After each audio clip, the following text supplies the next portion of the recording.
guys, welcome. The fact that I know no men have actually clicked on this video just based off of the title, I can imagine that a bunch of finance bros are actually like scrolling through YouTube looking for videos and then came across my video and was like, nah, screw this. It's my first YouTube video. Middle school me would be screaming right now, and actually pretty surprised that my first YouTube video would be about making more money than a finance bro. Middle school me would probably think it would be about like, I don't know, middle school drama or like what's the latest, I don't know, Victoria's Secret bra that people are wearing. Let's get one thing out of the way first. I make more money than 90% of the finance bros you've ever met, and I don't work in finance. I don't work in Wall Street, don't day trade, and I don't wake up at 5 a.m. to look at like stock market charts. I go out, I travel, I spend money. I don't stress about money the way the internet tells you you need to be stressed or obsessed with it. This won't be a video about never worry about money again. This is a video about how I increased my income and built real wealth without nepotism or being born into it. Everything I'm about to share are things that I have actually done and are genuinely actionable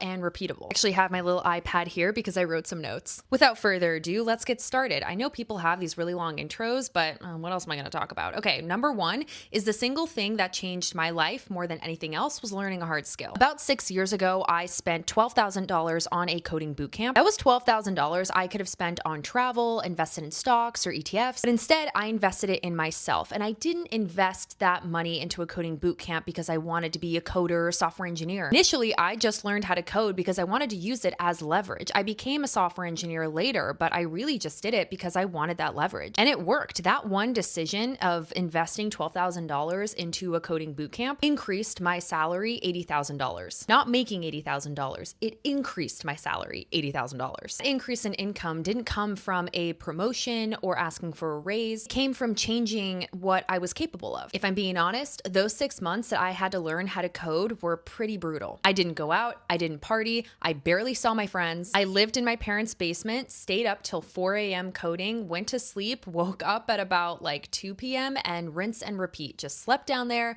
woke up, came upstairs for some food, and then just went right back down. And for 6 months, that is exactly what I did. I lived like a gremlin in my parents' basement. I was really fortunate that my parents even had a basement and that I could just live at home for 6 months while I was doing this coding bootcamp and not actually have to have a job.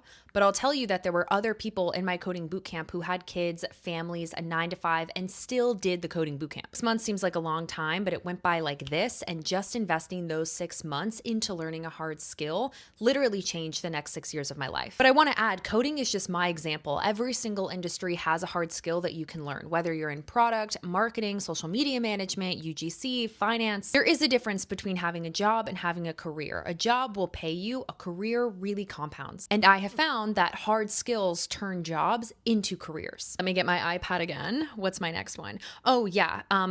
My income is pretty high, but my wealth comes from strategy. I aggressively use my 401k and my employer match. I use a backdoor Roth IRA and a mega backdoor Roth. I have rolled over previous employers' 401ks into a rollover IRA. It also means that I take home less money every single month because a lot of that money is taken out of my paycheck. But I'm not optimizing for this month. I'm not trying to get rich quick and build wealth right now. I'm optimizing for retiring early. I want to have a family. I want to have kids, and that shit is expensive. Optimizing for freedom later. I want to have a family one day and a life one day without the stress of money. Doesn't mean I'm grinding or living way below my means and only eating cheese and crackers all the time. Like, no, I'm still enjoying my life and I spend my coin. But I'm making sure that I'm doing as much as possible to utilize the loopholes that the government has provided for me to have a really successful, healthy, money, invested or free life later on in my 40s and 50s. I think so many people confuse income with wealth. They're not the same thing. Wealth is about what you keep and what grows with you. In my opinion, it's what lets future you really breathe.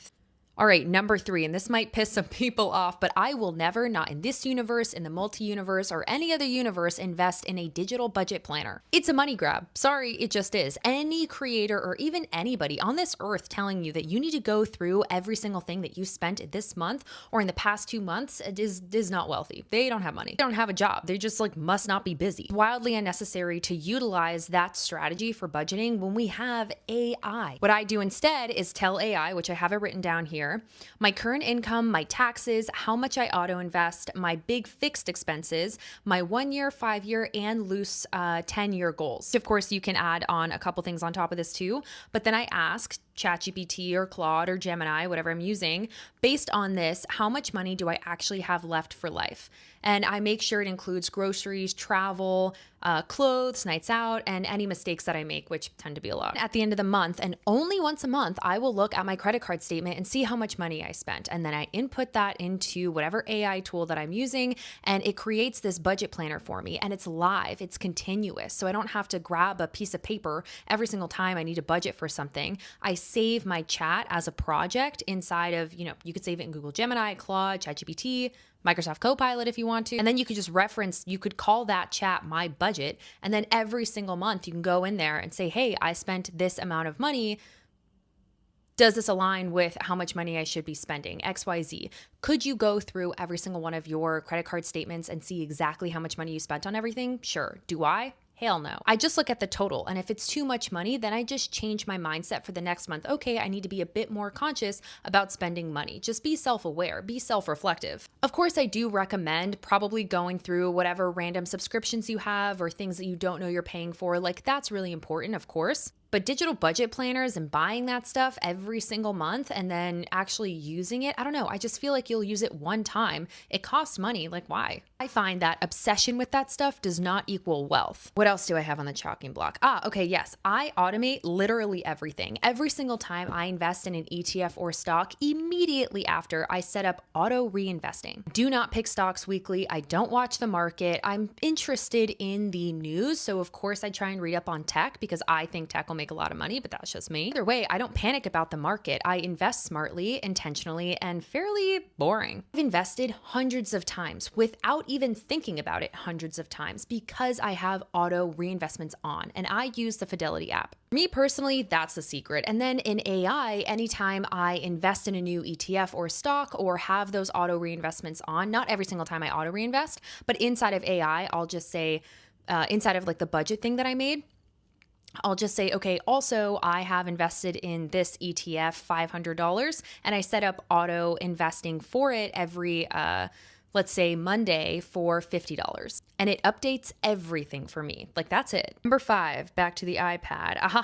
I don't do what finance bros do, AKA I do not obsess over money. Money is interesting to me now because I make it and I actually learned some loopholes about it, but I am not someone who listens to like finance podcasts every day and reads all these finance books. And sure, they're interesting. I've listened to a couple, I've read a couple, but shoot, I read sci-fi, I read fantasy smut, I read dystopian, I like to listen to music. Like, every single time I put in earphones, I don't want to have to listen to someone talking about money because I think it just becomes obsessive and I don't want to be obsessive. I want to have a healthy relationship with my personal finances. My investments are boring. They're tech heavy, they're consistent, and they build wealth. I will say I spend genuinely 30 minutes every single week on building my financial literacy, building my financial confidence, doing the stuff that I did with AI, right? And, adding in any investments that I did or auto investments that I included. I make sure to make that time romantic. I light a candle, I do a face mask, sometimes I shave. Like, I really just make it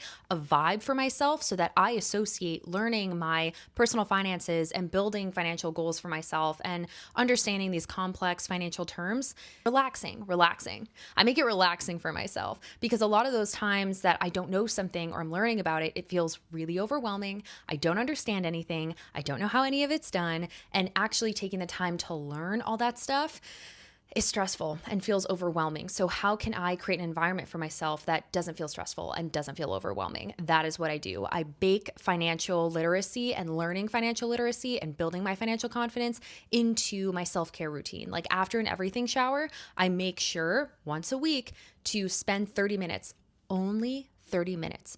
There is no way I'm spending 3 freaking hours on understanding my finances. Like, there's no way. I don't have the time. No one has the time. But it needs to be noted that time in the market beats understanding everything perfectly every single time. Just invest in an ETF, right? And again, Go on YouTube, call someone, ask a friend, just invest and then go from there. Build your financial literacy after you really have a good handle on, or actually build your financial literacy once you actually have invested in some stocks and ETFs. Just try it. Just do it. Even with $50, there's nothing bad that's going to happen if you lose $50. Making more money than a finance bro has nothing to do with being obsessed, being deprived, or pretending like you don't like nice things. It's about leverage, systems, and intentional decisions. You don't need to suffer to be wealthy and make more money than a finance bro. You just need to be strategic and intentional. And by the way, if no one's told you this, you are allowed to want to make money and live a good life. It is okay to like money and want to make money. That is a positive thing. Women out there, just remember that it is okay, and I give you permission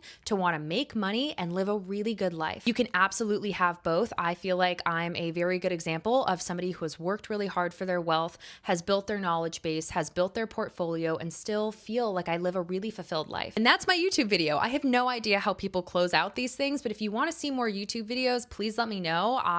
This is my first time making one. So if you want more tips like this, I'm happy to share, have longer form, basically yap sessions of just me yapping away, talking about my opinions and my experiences. But if it helps at least one woman out there have a better and higher quality relationship with money and their finances, even crypto, AI, I love talking about that stuff too, then this is worth it. And I'm happy with this. So yeah, comment below if you enjoyed this video or you want to see more of these types of videos. Oh, and remember that when women understand their money and finances, we don't just change our lives, we change our options.